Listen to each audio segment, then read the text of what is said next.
Hey, we are your hosts, NixMyth and Kylie Jo Smith, and today's episode is called "Why Can't You Be More Like Me?" We are understanding other people Betterer. More betterest. But before we get to that, y'all already know when you hear the music, you got to stop what you're doing and enlighten someone's life. Wow, that was Share a this. Great pause. I put it there I didn't for know effect. what you were going to say next. I know. I put it so there so that people would lean in a little bit, and then they're like, "Oh, did my sound go out?" No, it did not. Did he forget what he was saying? No. I need you to share this so that you can empower, so you can enlighten, so that other people can hear this conversation. This is going to be a great time where we talk about something we don't do well in our society right now, which is communicating and understanding people better. So share this. And also, just a side note, there's this thing called monetization. Right. Ooh. What it means is if our pages, podcast page, YouTube page, Facebook page get enough interactions, then we actually can make this a legitimate ministry that brings its own revenue. Yeah. It's legitimate either way because it's blessing people's lives. True. But it can be a viable ministry that supports itself. Yes. And so if you want to help us get there, share this. Just share it. And let people know they should subscribe to our YouTube page, subscribe to or like our Facebook page, and visit our website. Buy some merch. Hey, get one of these cups, right, Chunk? You definitely need some merch. Chunk? We don't have these anymore right now. This is an exclusive, it's a limited time thing. Kinda so, eventually we'll have these again. But these mugs are these awesome. Tumblers. We don't have a t-shirt. We do have t-shirts. Well, we do have them, but I don't just not wearing them now. See, every time there are people listening. So. We are wearing t-shirts. We do have listeners. Shirts on. We just don't have our actual t-shirt in front of us. So you can get a Be Blessed shirt at our website.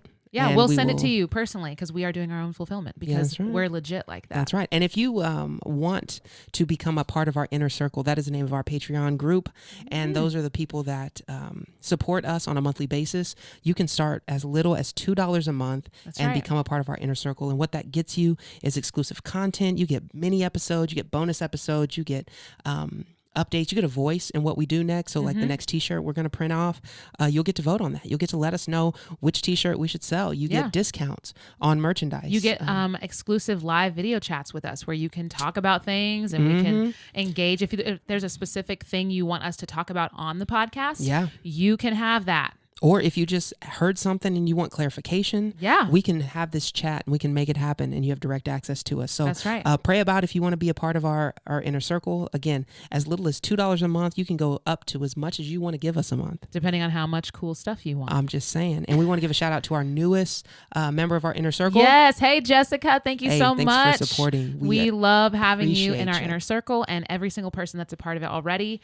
We love you. You're awesome. Love, love, love. Yes. Love, love. All right. So let's just dive in. All right. Let's do it. What is this episode about, Pastor? It's about stuff. Listen, we tend to operate in this, they call it the mirror reflex, right? Yeah. It's when you look at somebody and you assume that they think or feel the same way that you do. And a lot of times that happens because we find these commonalities with people. We find these affinities with people because generally people want to like other people.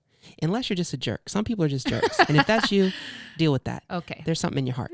But even those people have people that they want to like. Yeah. And so we find these commonalities with people. And when you find something, whether it's the same football team or it's music, whatever, you like the same artist, you like whatever that commonality is, you assume based on that you guys have way more in common than you probably do. Yeah. And it happens a lot in the church. Oh, yeah. Because we have the greatest commonality in the church, which is Jesus Christ. But we tend to take that to mean that, oh, well, you probably live your life the exact same way that I do and have the same exact practices that I do.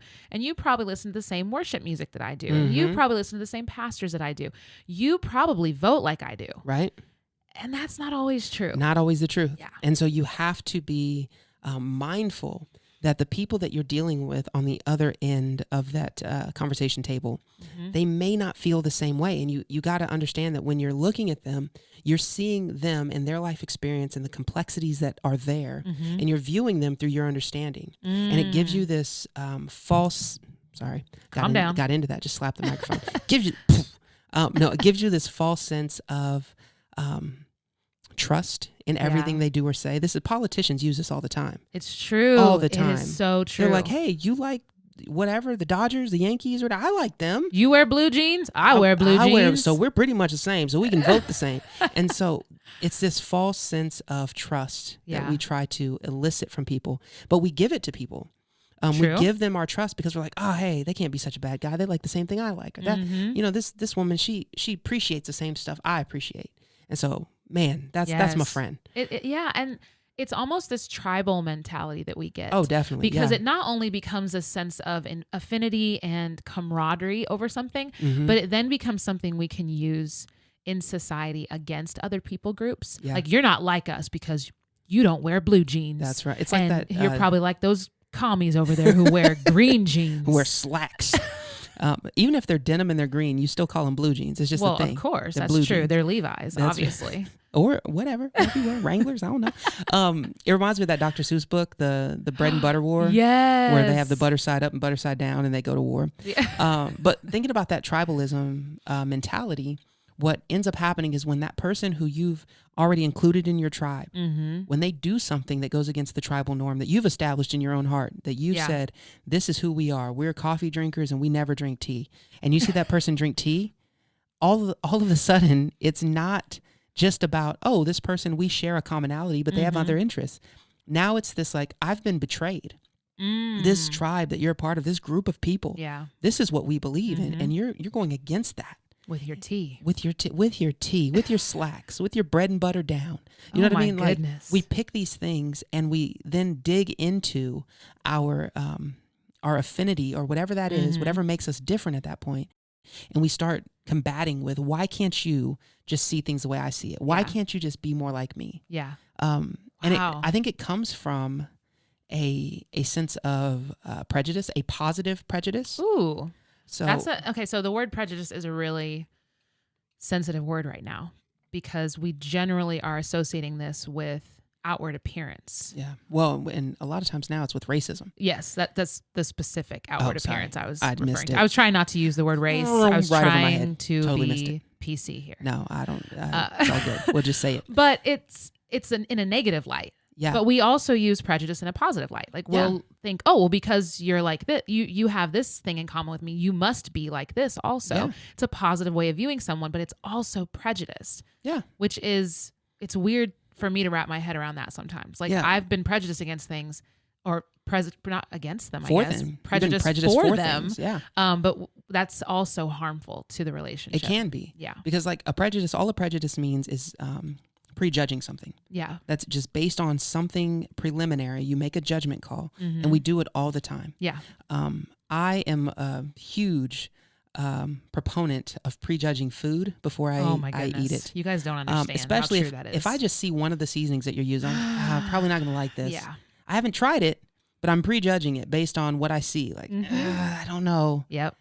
Now, here's the thing, though. I will still try it. Yes. But I will try it with that. I don't think you I'm will gonna try like it this. expecting not to like it, which Exactly. I think is still I don't rooted in know. the prejudice. It is. It is. I'm not even going to fight it. It is.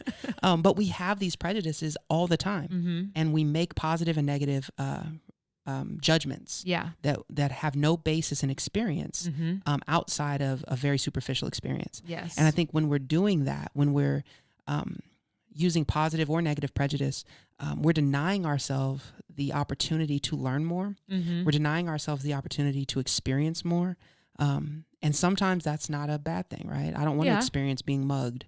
If I see a dude who's threatening me and he's in a dark alley. Yeah. You know, he's got a baseball bat and he's like, what's up? I'm probably not going to walk down that alley. Like, no, I'm good, bro. I'm going to go this way. Yeah. And I just missed out on the experience to know more about life. And I'm okay with that. You also preserved your safety. Exactly. Yeah. But when we use that in conversation, especially among people that we feel like we have some sort of bond with, we may put too much of a prejudice as far as you believe X, so I'm going to assume Y and Z. Well, and we may have never said that. It's true. But that's where we are. And a lot of that is also done to preserve self or to preserve a sense of safety, because ultimately we as human beings, we do want to safeguard our own lives and our families and all of those things. We should want to preserve that safety and maintain distance from things that are harmful. But then we start to associate things that are harmful or dangerous or threatening of our safety. that are not actually harmful. Yeah, or we have the same threatening us. response, even if it's physical threatening or Yeah. if it just threatens our thinking, Right. or if it threatens our emotional stability at that moment. Yeah. And I think when we're operating out of this tribal fear, because that's really what it is, Mhm. it's this fear of, I thought you were safe, and now I know there's something different about you, Yeah. and now I can't trust anything. Wow. It pretty much shocks that relationship, and it shocks the opportunity for us to find any further common ground, Mhm. because we then start putting up these walls that say, okay, if we disagree about this, then you're probably a terrible person. You might be Satan incarnate, because Wow. if we disagree on coffee and tea, You're not really saved. exactly. You don't really know Jesus like I know Jesus. If you knew Jesus how I knew Jesus, you would only drink coffee. Come on. And so we make these things issues that don't need to be. Yeah. And so then we start to respond when someone does something we don't agree with. We respond out of fear. We respond out of the self-preservation. We respond in a way that does not promote community, and it promotes disunity. Yeah. Which is what we're seeing, y'all. If you're not seeing this, I want to know where you live, because we want to come visit. No, because then we probably wouldn't be welcome, because whatever dang they're doing is not what we're doing. And so, yeah, this disunity is what we're seeing in our world, and it's rooted in this self-preservation of, why can't you just be like me? Be like me, where it's safe and where everything just works out the way I want it to. And it's crazy. You talked about responding out of this like fear and tribalism. Yeah. We're so rooted in responding. And I think responding is too much grace, maybe. Okay. Reacting is what we like to do. Because responding involves like, I'm receiving the information. I will take the 90 seconds it takes for me to process what you're saying. Got you. Yeah. And then I will hopefully say something in response. Yeah. Intentionally. That keeps the conversation going. But more often we are reacting. Yeah. We're a very reactive culture right now. Yes. And so, and even like if you look at social media, what do we call the things people do? They like Bad. it. I'm just kidding. Reactions. Terrible reactions, right? Yeah. You can react to someone's post and you can do it instantaneously. And And there's very little consequence most of the time. Yeah. But we're not even responding. We're reacting. And even before that, we're not really listening to one another. That has to be number one. Yeah. Like, if you're not listening, how can you expect to respond? Were you listening? I'm just kidding. I was processing. 90 seconds? You can't. Okay. Got it. Yeah, we're not. You're right. We listen to enough that we can like create a rebuttal in our head. Yes. It's like, oh, you said that word wrong. Hold on, I'm gonna prove you wrong because of what you said is incorrect. Man. And you've just shut off the whole rest of what they said. The entire heart of maybe what they're trying to convey. You're not listening, because all you're trying to do is prove in that moment that they're wrong. Yeah. And that they should see things the way you see them. And that you're right. Because ultimately it's not just I have to prove that you're wrong. It's that I have to prove you're wrong in light of my rightness. Yeah. Or in order to know that I'm right, you have to be wrong. Like, in order you can't both be right. No. There was a time my mother, Robin Smith, used to be in a nursing home before she passed. And the nursing facility, they did something wrong. Yep. They did something very wrong. They reacted to a family member. Out of prejudice. Out of prejudice. They kicked him off the grounds when he was there to visit my mom. And I went in there, pulled the pastor card, was like, listen, this is my mother. I'm a pastor, blah, blah, blah, blah. And you guys were wrong. This was wrong. I was like, of what you did was wrong. These are the facts, and they were wrong. And I can't remember. It was an administrator. I was like, I can't remember who it was. The administrator. The administrator of the nursing facility said, whereas you're right, I'm also right. Because what we did was still right, even though it was wrong. Yeah. Even though you're saying what you're saying is right, that I was wrong, I'm not wrong because I'm right. Yeah. And so we can't listen to the other person without having to justify and prove in our minds and in our hearts, while they're still talking to us. Yeah. Oh yeah. That we're right. Yeah, but I'm right. Well, and also just in that particular situation, I remember that we didn't even get to that point in the conversation until after we established that we were believers. Which it wasn't like you didn't walk in like, listen, I'm a pastor and I know for sure you did this wrong. It was like, they knew I was a pastor. Well, they did, but I'm talking about the faith thing, the commonality. Once we got to that point, it was like, oh, well, you're right, but I'm also right. It was under the breath. It was like, what was that? Nothing. I didn't say anything. Jesus is awesome, right? Like it only got to that point once we had that affinity. And then it was almost like this conflict, this mental conflict of like, wait, I'm a believer too, but I disagree, but I don't want to disagree. But he's a pastor, and I think it comes down to this false understanding that there can't be diversity of thought. Like that we can't have diversity of thought in any one situation. Like we can come to a similar end point, but a lot of times we argue about the how we get there. Yeah. It's like, well, I think we should get to the mountain route A. I think we should get route B.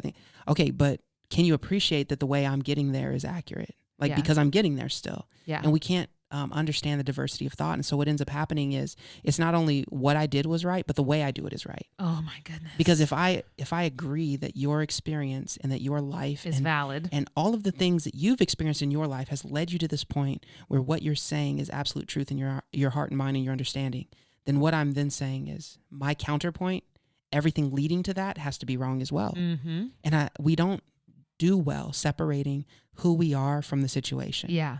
We have so much personal commitment and identity invested in the outcome of arguments. Mm-hmm. I think it's ridiculous for personally. That's a really good point. Identity is key. Yeah. Identity is so key, because if I have to repent, change my mind about the way that I have believed something should be, then suddenly I'm not me anymore. Yeah. And that's not, I mean, there's a part of you that may transform in that. There's a part of you that's like, okay, now I don't do this anymore. I don't think this way anymore. Yeah. But you, like the personality you have, like your sense of humor, your worth as a human being does not change. No. And you're still loved and able to love others. But we have this like personal attachment to the identity that we think we're building up. Yeah. And we think, I mean, personally, I see it as a flaw in character. Mm-hmm. When you attach so much value to the outcome of success or failure in arguments or in stating, because honestly, changing, the ability to change and to be molded and to be teachable makes you a stronger person, a person of stronger character. Yeah. Because if you're able to look at a situation and say, oh, wow, I didn't know that. And now that I know this, I'm going to reevaluate. Okay, I see how that's wrong. Yeah. Or admit, okay, now that I know this, I still don't agree and I still don't like it. I don't like that this actually goes against what I've believed. And so I'm going to throw it out. I'm going to choose to be ignorant of this and continue in this. Like, or maybe not ignorant. Maybe you're hearing something and someone's saying it and you're like, okay, I see where you're coming from. And I don't disagree. I don't see that that's who Christ has called us to. And so I got to reject that. That's not truth. I have to reject that. Yeah. But you have to be in a place where you can listen. You have to be in a place where you're not so tied up in the outcome of that discussion as far as your personal and emotional status. Yeah. We shouldn't get so lost and distraught because someone disagrees with us on Facebook. Yeah. Because it's not about me. Yeah, but it's become that though. Yeah. When someone disagrees with something I believe, I don't take it as an offense against me. And an example of this would be, we have friends that are non-believers. We have many friends who not only are not Christians, but have rejected the deity of Jesus Christ, who reject the existence of God. I firmly believe and rest my entire existence and worth on who Jesus Christ is and what he has done for me. Amen. Someone saying, I don't believe in that Jesus, I don't believe that he is who you say he is, I don't instantly go, oh my goodness, I have no worth or value. And now I have to prove that I do. Yeah. I would much rather engage in, okay, you don't believe in him. That's not who he is to you, but that is who he is to me. And firmly stand on, I'm not going to change what I believe just because you disagree. And nor do we have to make that the argument. True. Like you can not agree and that's okay. And you know what? We can still get by. And we can still be friends. Exactly. And I think there's so much of this looking at our social media, looking at our politics, looking at the way we vote, looking at the flag we have in front of our house, looking at our bumper stickers as such an extension of who I am as a person, that any attack on any of these fringe beliefs immediately attacks my core. Yeah. And how fragile. It's super fragile because it doesn't give us that base foundation of who we're called to be as human beings. Like the complexity of who you are is not rooted in who you vote for. The complexity of who you are is not rooted in where you go to school. It's not rooted in any of what where football team you you root for. I voted for the San Francisco. I don't even know. No, you did not. Not in this house. You did not. We represent the Chiefs when they play. Yes. Unless they play the Titans, and then anyway. Oh, that's rough. But no, the truth is we need to understand that we are worth so much more, and who we are is not contingent on people agreeing with these fringe things that we've attached to our humanity. Because if you look throughout scripture, you look at Jesus loving people that, like the centurion that came and bowed down and called Jesus Lord, they didn't believe anything the same. Right. They had total different worldviews. But that one thing that they did believe in had the greatest weight. He understood who Jesus was and he submitted. And Jesus wasn't like, wait a second. How often have you on. gone to synagogue? How do you feel about essential oils? Let's talk about this. Are your kids vaccinated? Bring up the oils? Hold on. Because these are the things. Wait, hold on. Before I heal her, I just need to know. Do you homeschool or do you sit public? These are the things that we divide each other on, right? Oh my gosh. These are the stupid things. And I'm not saying stupid if you see automatically. I'm like, see, people are going to think I'm calling them stupid. No, I'm saying the issues become stupid when we make them dividing issues between us and listening and loving another person. Yes. So, amen. So it's funny because like, we're not laughing at this because this really, if you think about it, this is a really toxic mindset to have. It's not sometimes funny. Laughing is the best way to respond. Yes. I have laughed at things before in this same vein, but like believing that I'm right, I'm absolutely right, and that everything I believe is right and everyone else is wrong. And that either you have to prove me wrong in order for me to respect you or give you any credence, or that you need to submit to me. Like basing my satisfaction in the relationship on that is so toxic. It is. It really is. We talked a lot about codependency.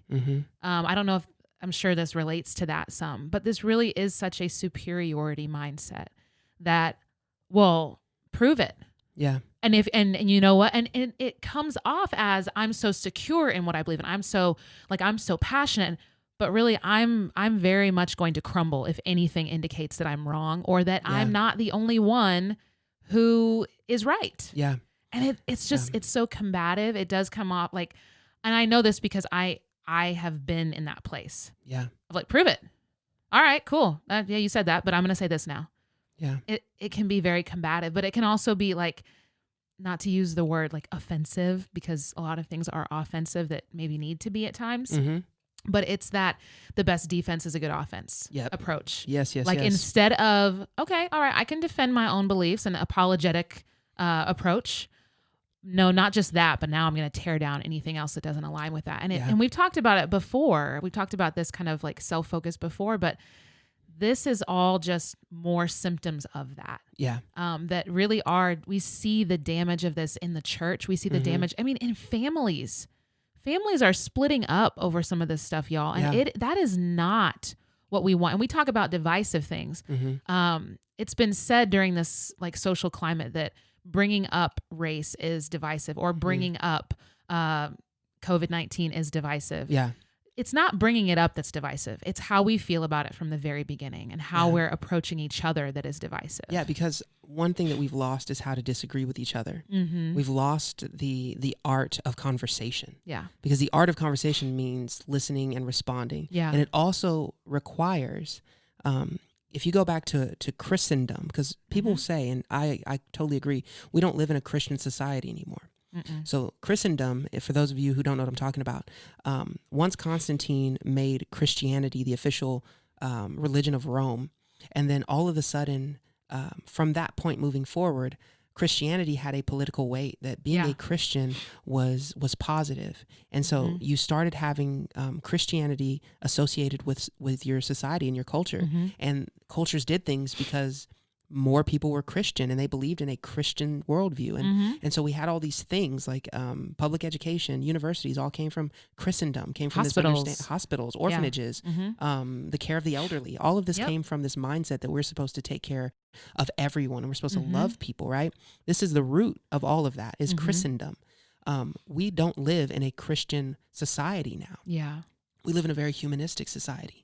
And living in this humanist society, we have to understand that the rules of conversation that were rooted in giving the other person dignity were rooted in Christendom. Right. It was rooted in this thing that, hey, even though I may hate your stinking guts, I'm not going to disrespect you and I'm not going to degrade you because I see you as somebody who has worth. And even though I may dislike you, God loves you. Yeah. And also recognizing that while I was yet far off, exactly, Christ died for me. Yes. And didn't discriminate in that.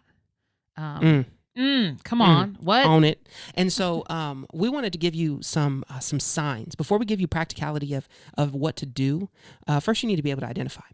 And so these are signs that you are living in a self-focus, that you're living in this why can't you be more like me mentality. Yeah.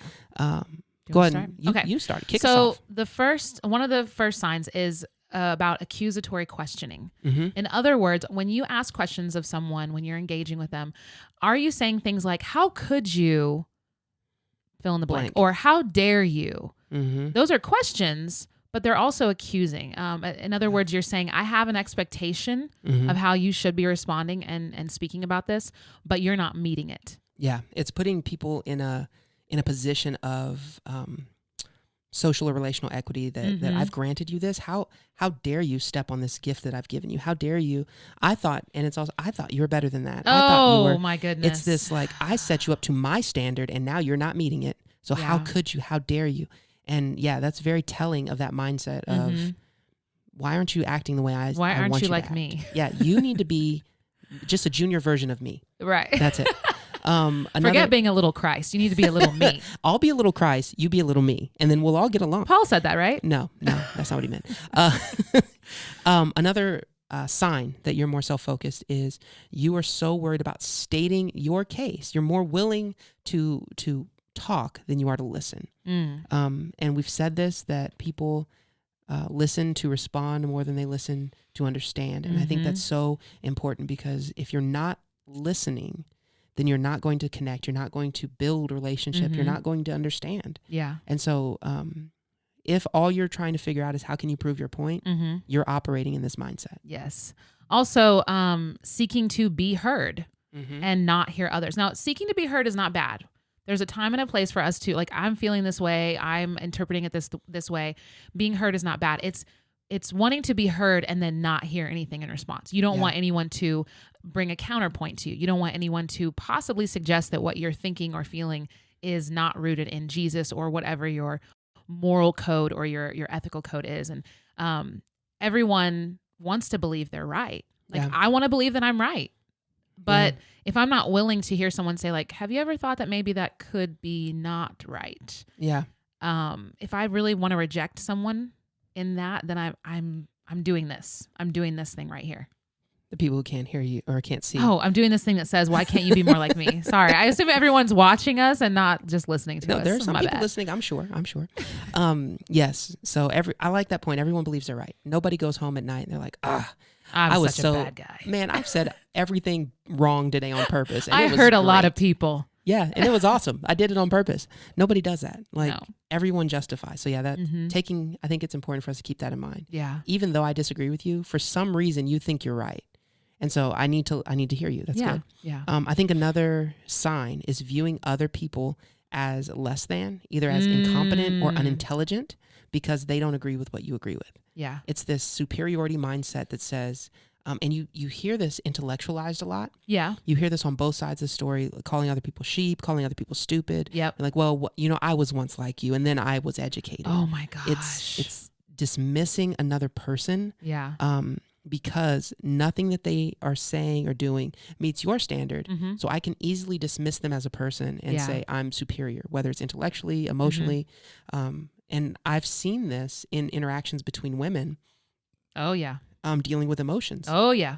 Because arguments are seen as masculine, right? Because you're supposed to use logic and that's seen as, and so if anyone responds out of an emotional state, whether they're logical or not, if a voice gets raised, if something is passionate, if there's any state of passion or emotion, now I can dismiss you completely because you can't even control your emotions. Yep. Oh, you're being so emotional. Oh, what an emotional response you're having. Oh, wow. Is it that time of the month? Yeah. Love that one. That's a great one. You want to shut down a conversation really quick? Go ahead you want and to get punched in the mouth, Go fellas? ahead and say that Do to your one. wife when you're arguing about something. And it happens with women. I've experienced it with women and even from other women. That's what I'm saying. Oh, you're saying between? I've seen it between women. Yeah, and how we're supposed to be in this together, girl? Nope. No, we're not. No, because if I agree with you, then I'm not right. Yeah. And I need to be right because I need to win. Yeah. Another thing that can give you a sign that you're being self-focused in your conversations is oversimplification of the issue.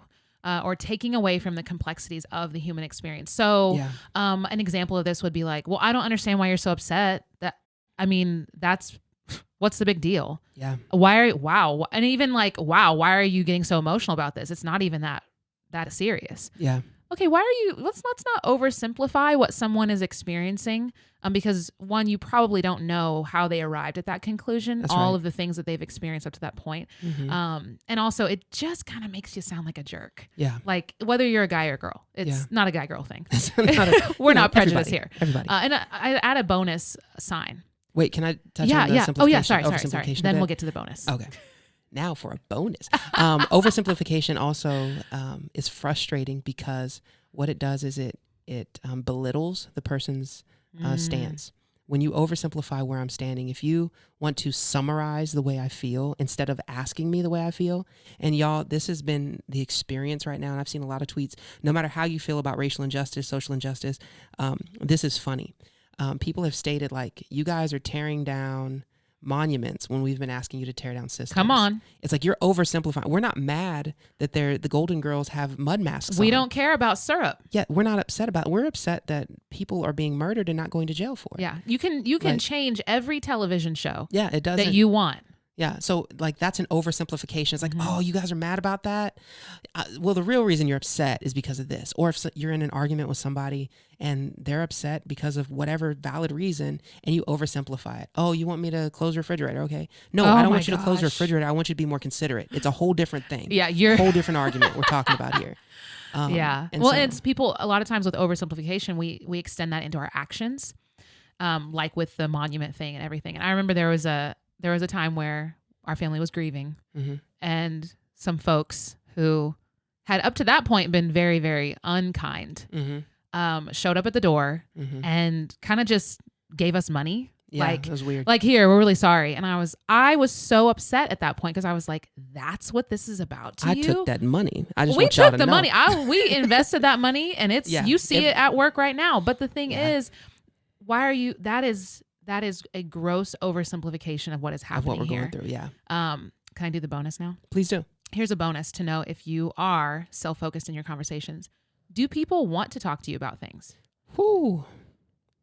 Come on, be real. If you can't know these things, if you can't even answer these questions, because like, well, I don't know the last time someone actually had a conversation with me about this, that we even got to that point. Probably because you've cut everybody out of your life that disagrees with you. It could be. It could be. It's probably not that you're right and that nobody wants to challenge you. It's probably that you're difficult to have conversations with. I love that thought that somebody right now is thinking, I'm always right. Of course I don't argue with people. I'm always right.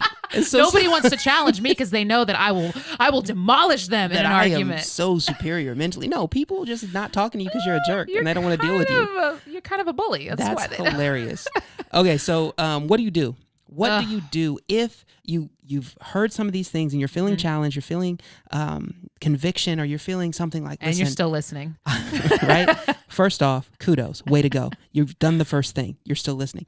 But what do you do if you want to understand? Yeah, 3 things: humility, clarity, connection. Go for HCC. it. HCC. Humility. So you need to start from a place that says, okay, there's a possibility. I'm not saying I'm going to go into this conversation knowing that I'm in the wrong, but there's a possibility that I have a misunderstanding, I have a bias, or I have some misinformation that I don't know about. So go into the conversation saying, okay, I believe what I'm saying is true, but I'm also open to the possibility that if presented with something that is truer, I will change my mind. If I'm presented with something that contradicts what I'm feeling and I see the evidence saying that it's true, I'm willing to admit that I'm wrong. You have to have that heart posture first. Yes. When you're entering any conversation. So that's humility. Emotional flexibility. That's good. Clarity. Ask clarifying questions, not leading questions. So in customer service and sales, we were always taught you want to ask open-ended questions, not just, hey, are you finding everything all right today? Yes, I am. Most people aren't going to say, but I also need help with this. You want to say, how can I help you today? How can you help me understand this better? And here's the thing. It doesn't have to be, you don't have to go into a long discussion, but just, hey, can you help me understand what you mean by that? Yeah. A simple, what do you mean by that? What do you mean by that? Can you explain why you shared this? Can you explain why you brought that up? Yeah. And here's the thing. You may need to ask them in private. That's good. It might be better to ask in private because you don't want to put someone on blast. Yeah. You don't want to be like, you don't want them to even respond or react out of offendedness if they aren't expecting that question. That's right. And you don't want to grandstand. Yeah. Social media, we love to grandstand. When we have a personal issue with a person, not a personal issue related to what they're talking about, but if you have a personal thing with that person and a personal relationship, maybe go to them in private and say, hey, I don't really, and honestly, there's some great conversation that happens from there. So find that private space. Yes. If it's possible, go there, ask clarifying questions. And then continuing on clarity, clarify your stance without attacking the other person. So what you want to do is you want to use positive affirmations for what you believe and not just a negation of somebody else. So example. An example would be, Nick, why do you like coffee? I like coffee because I hate tea. That doesn't work. That's not how you do things. Right. No, it's, Nick, why do you like coffee? I like coffee because I love the flavor. I love the different roasts. I love the whatever. But come up with the positive. If people are asking you, why are you pro-choice? It's not because I'm anti-pro-life. Or why are you Republican? It's because I'm anti-Democrat. That's not a good enough reason. That's not a good enough reason. So wherever you stand, in order to help with clarity, you need to be able to identify your stance not by tearing down someone else's, but by affirming the positives that you believe about where you stand. Yeah, and Jesus did this well. Yes. We know who Jesus was because of who he said he was, not because of who he said he wasn't. And what he was for, not what he was against. Exactly. And that's not a snowflake millennial mindset where we don't ever say anything that is not good. It's understanding, truly, if you know where you stand, you should be able to affirm that with things that are good, because God himself is good. And so he is able to give us the wisdom to say, well, you know what? I believe this because of these things. And you can still have the truth that you're against other things without making that the basis of your argument. Exactly. So that's clarity, right? So moving on to connection. So we had humility, clarity, and now connection. You want to maintain connection with another person that you're seeking to understand. So learn how to agree to disagree, right? That's a phrase people throw out that basically... They don't really mean it, though. No, what they mean is, I don't want to talk to you anymore, so leave I'm it right, alone. you're wrong, and we can just leave it at that. Yeah, and that's not helpful. But what you have to do after you've listened, after you've come to the table and you said, okay, I may not know everything. Please explain to me where you come from. And then you're able to clarify your own stance and say, well, I believe it because of this positive. And then if you come to this place where they're still at odds with what you believe, you can say, thank you for explaining that. I still don't agree with you, but that's okay. Thank you for explaining. I appreciate your heart. Thank you for being willing. You have this place where you're giving the other person the dignity of being an image bearer of God, and you're not trying to tear them down just because they disagree with you. They're not Satan just because they don't agree with you on your stance. Right. That's not how we are meant to look at each other. No matter where you are as a human being, as children of God, as a Christ follower, how can you expect somebody else to experience the love and grace of God if all you ever do is tear them down if they disagree with you? Yeah. That's not showing the love and grace of Christ. Or Christ. antagonize them for not agreeing with you. Exactly. Ragging on them. Oh, you believe this? Oh, well, that's probably because you're one of those. Oh, wow. Okay, yeah, I thought we disagreed, but I thought we were cool. Yeah. Yeah. So make sure that you, that's where you find your common ground. Yes. You can either find the common ground of man, you agree way over here, I'm way over here, but there's this little piece in the middle we can stand on together and we can end there. Or you can say, you're way over there, I'm way over here. I still love you. I still love you, but I see now that this isn't going to work, this conversation, we're good. Yeah. But no anger. And maybe our relationship won't be the same that it was before. And that's okay. That's okay. That's all right. We can move forward instead of always backtracking. That's right. Always going back to that one thing. So here's a little bit of maybe disappointing news, not to put this at the end. Here we go. But this stuff may not always work. Wait, what? There is no money back guarantee to all the advice we're giving you. Our plan isn't 100% guaranteed? No, and please do not accept this as medical advice. I should have said that at the beginning. But really, we want, in everything we do as believers, we want to obey Scripture. Amen. And the word says that as far as it depends on you. That's right. live at peace with everyone. So I'm not saying that you may fall short of this. Like we fall short of every law, like whether we make it or whether it's God's law, Thank we God fall for the short grace. of it. Right. Yeah. But also understand that others will probably fall short of your expectation of them every Amen. single time. And so this will not always work the way that we want it to in your life. But it is your responsibility to live peaceably with everyone. So, and I struggle with this so much, no matter what a person says or does, or doesn't say or doesn't do, I have to walk away still knowing who I am in Jesus and still seeking to follow after him and love the other person in the process. Amen. So live peaceably. It doesn't mean be a peacekeeper. Be a peacemaker. Be a peacemaker and make that peace follow you wherever you go. There you go. Well, this has been the NixMyth podcast. We hope you've gotten a dose of real life. No myth. Be blessed.